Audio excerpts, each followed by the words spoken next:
Good day and welcome to the second in a series of videos on the Reformation as it occurred in England in the 16th century. My name is Ross Hebb. Last week we learnt about the situation of religion in England during the early years of the 16th century, around the year 1509 to 1520. One of the questions that comes to mind when we saw the need for reform is, why didn't the church reform itself in those days?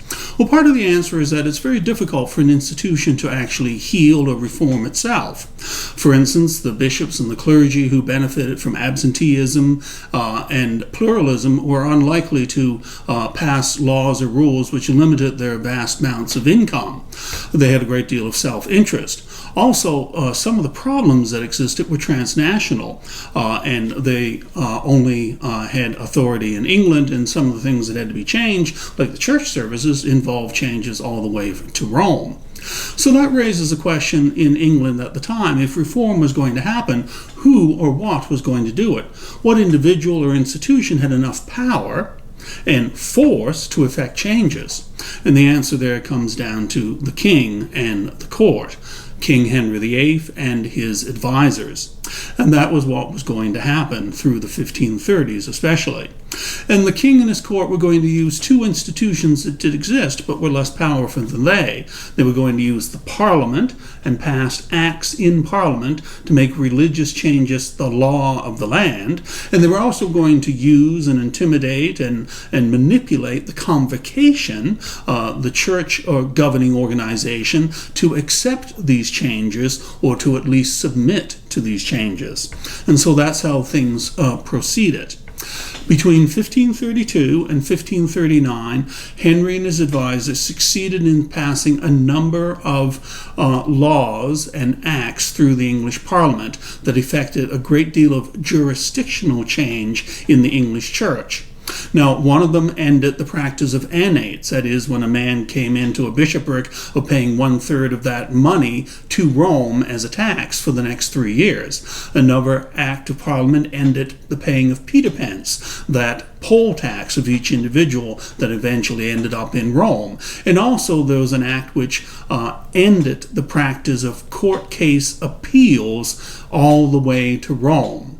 And there's this very important phrase in these acts at the preamble to the act which speaks about this realm of England. That is to say, England considered as a separate entity, England's considered as a separate realm or kingdom. And within that kingdom, things were going to be run religiously by the king through the Parliament and convocation. Also, there was an act called, and this is very tellingly, the submission of the clergy. The clergy were no longer having their first allegiance or a separate or parallel allegiance to the king with the Pope, but now they were submitting wholly and entirely to the king as the head of the church in England, head of the Catholic Church in England. The king was now the head of the church in England. And so between 1532 and 1539, these acts of Parliament affected all these changes, and it meant that jurisdictionally England was a separate entity, still part of the Catholic Church in Western Europe is what King Henry intended, but a church under his control. No longer appeals to Rome, no longer Rome interfering with who would become bishop. The king was in charge. Now, at the same time these changes were being effected within the English Church, King Henry had a problem. Indeed, all of England had a problem. King Henry needed a male heir to inherit the throne. And the reason why it wasn't just King Henry's problem, it was also the nation's problem, is that everybody had a very clear memory of the War of the Roses at the end of the previous century, which King Henry's father, Henry VII, had come out victorious. But it had been a terrible civil war sort of situation that had gone on for decades. Civil war, economic depression, famine, all sorts of evils took place during this time because there was no clear ruler in England and the various contenders fought for the crown. And so Henry wanted a male heir to avoid that turmoil and avoid the end of his royal line, the end of the line of the Tudors. Now, he had been married to Catherine of Aragon, a Spanish princess, for 24 years by the year 1533. And she had gone through many pregnancies, but very tragically, perhaps 2 males, as many as 3 females, and only one of 7 known children survived, and that was Mary.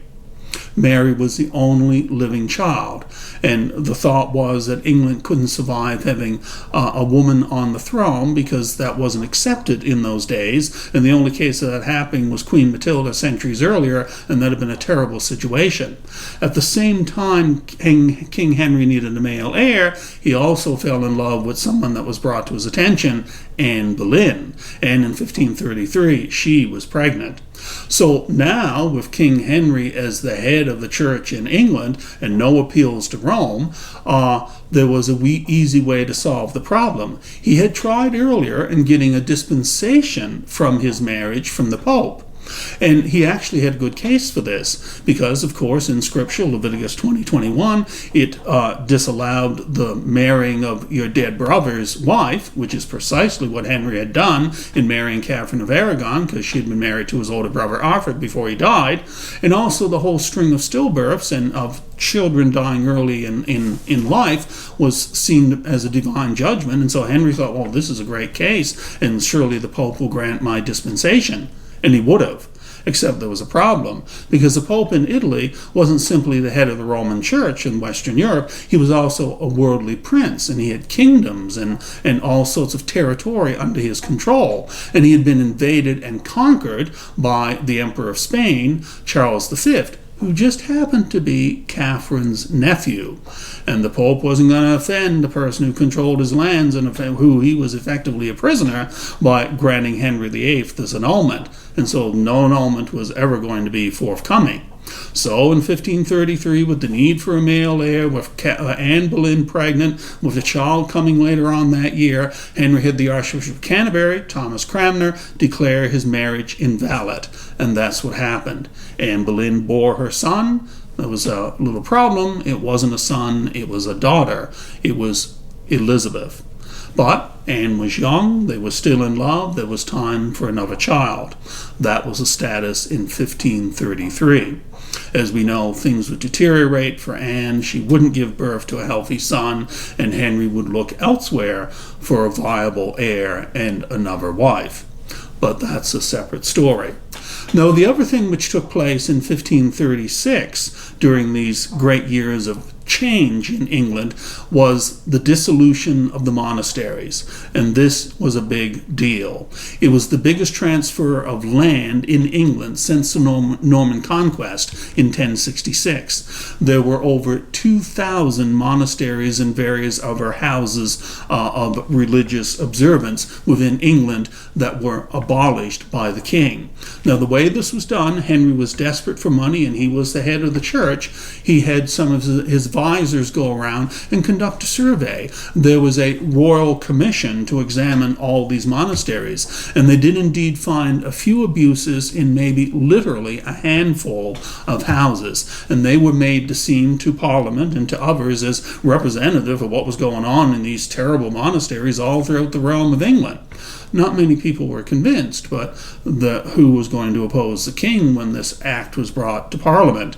And so the act was passed and the monasteries were dissolved. And this was an extraordinary transference of wealth. A few of the occupants in the monasteries were given pensions. There were 6 new bishoprics established, but that was only a drop in the bucket of the amount of wealth we're talking about. And most of the land went to the crown and was resold to the lay people for ready cash. All the buildings were stripped, the holy artifacts, the crosses, the collection plates, all the gold, the silver was all pillaged by the crown. And even the lady got into the act and took the tiles off the roof of the monasteries, because these were notable, extraordinary buildings that represented the wealth of the English nation over hundreds of years, centers of worship, centers of pilgrimage, and extraordinary landowners within the realm. And all of that was grabbed grabbed by King Henry. They were also the place, remember from last week, that established hospitals and hostels and helped look after the poor. So not only was this a money grab by Henry and his advisors, and the laity got in on it by grabbing as much goods as they could, but it also created a great deal of suffering, both for the monks and nuns who were kicked out on the street, and also for the poor to whom they had ministered. And so the dissolution of the monasteries was really historically an extraordinary event. And you can still visit England and see as tourist attractions the skeletal frames of some of these magnificent sites and some of these magnificent centers of worship, some of these magnificent churches, places like Tintern Abbey in Wales, or you can go to Bath Abbey in Bath in England, which was converted into a parish church, and see the extraordinary worship site which the monks had built and which was there and had been there for centuries. Thankfully, in that instance, it has survived. Now, this brings us to the end of the 1530s, and the question is, what in the world has changed during the time of King Henry VIII? And the answer is certain things, but other things really not at all. The typical Sunday service hasn't changed at all. Henry changed the jurisdictional situation of the church in England, but the services were kept the same. Same clergy in the church on Sunday doing the same services. Now, he did allow a change to come in. He allowed for the translation of a Bible in English, and for it to be placed in every parish church, chained fast for public reading. It wasn't read as part of the services. The services weren't in English, but there was a Bible there which someone, if you could read it out loud, and people could hear the Bible being read in English. Henry did allow that. Henry also allowed one service, a minor service, to be translated in English and used in the churches, the Litany of 1544, and it is essentially the same litany which exists today in the Book of Common Prayer. Well worth a look. Also, in 1547, and this was a step forward, Henry allowed the publication of a book of homilies, that is, a government-approved official book of church sermons in English. And I own a copy of it, and there are actually some very good sermons there, explaining in plain, clear English different seasons of the church year, different observances of the church year, and different biblical teachings about the crucifixion, about Easter, about Christmas, those sorts of things. And so the Book of Homilies in 1547, at the very end of King Henry's reign. And while Henry himself was no reformer, and he had no intention of allowing or establishing a new church, he did allow something that he knew full well would have future implications. His third wife, Jane Seymour, bore a son to him in 1536, and his name was Edward. And Henry allowed young King Edward to be raised and educated by people that Henry knew were reform-minded. They were actual reformers. And Henry knew that if the new heir to the throne, King Edward, was raised by reformers, he would institute and instigate and move forward processes and movement of reform in the church in England when he became the new king. Henry died in 1547, and that is precisely what's going to happen in 1548 to 1552, when young King Edward is in charge, and he and his advisors effect change in the Church of England, change in the services, change in the doctrine, change in the beliefs of the Anglican Church as it existed in England. But that, my friends, is a story for next week. Until then, goodbye and good day. Thank you for watching.